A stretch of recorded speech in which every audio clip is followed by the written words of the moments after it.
Hey, welcome back to our Wednesday video where we're going to talk about the upcoming sermon for this Sunday. And this week we're moving right along through Mark into chapter 11. And we're going to kind of be in the latter half of Mark 11. We're going to start in verse 12 where Jesus clears out the temple. Then he talks about prayer, and he also gets challenged by the religious leaders. Now, none of this is going to be new kind of information, right? I mean, these are the things that we've seen Jesus do and talk about before, but they're so powerful. They're so important. Jesus clearing out the temple, right?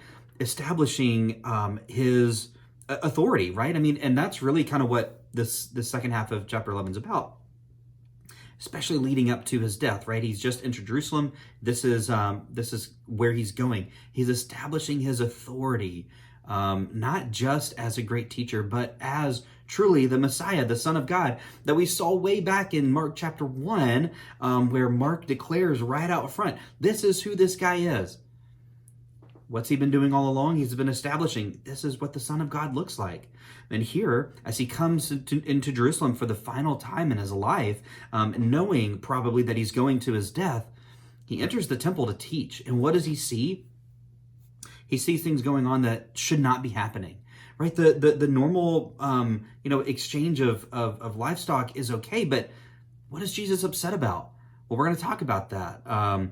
This way that the people are at the time are probably being charged to just be able to offer the sacrifice that they need to have their sins forgiven is so important that Jesus is wanting to do away with.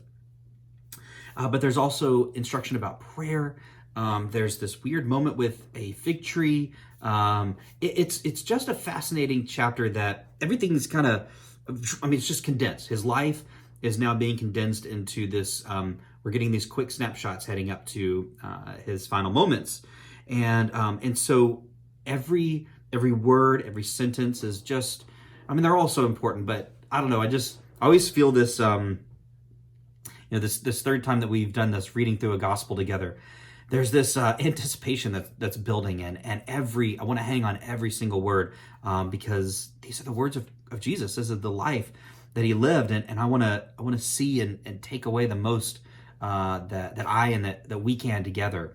So I'm very looking forward to getting into Mark 11 with you this week. I want you to read it, do your own kind of study of it, be prepared to think and talk about it together. Because I know that you're going to be blessed if you do that. It's just going to happen. So anyway, all right, we're going to be together Sunday. I'm looking forward to that. If you can't be here, be blessed and be well, and know that we're thinking about you. But have a great rest of your week. Come back next Wednesday or Thursday, whatever day I get it put up. Usually about Wednesday, to see the next week's video and. All right, I'll talk to you then. Have a great rest of your week.